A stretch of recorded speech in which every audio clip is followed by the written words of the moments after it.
देखो आज हम लोग को कोशिश पता करना है सर्वनाम के सर्वनाम तो सबको के पता है कि सर्वनाम किसे कहते हैं।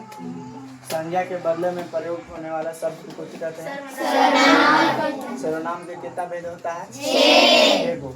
तो आज हम इस सर्वनाम के जो 6 गो भेद होगा उसको कोची जानेंगे। जैसे पहला सर्वनाम होता है पुरुषवाचक सर्वनाम।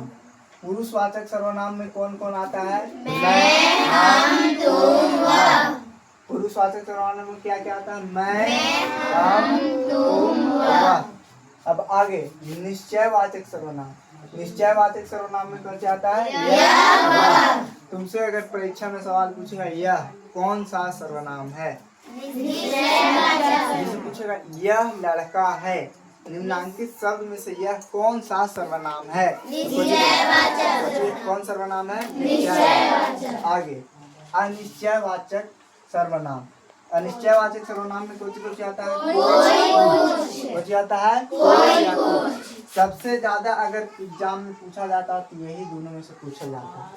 सबसे ज्यादा प्रश्न यही दोनों में से पूछा जाता है। आगे है संबंधवाचक सर्वनाम। संबंधवाचक सर्वनाम में क्या क्या आता है? जो, सो। कुछ आता है? जो, सो। आगे प्रश्नवाचक सर्वनाम। प्रश्नवाचक सर्वनाम में कौन सा आता है? कौन, क्या।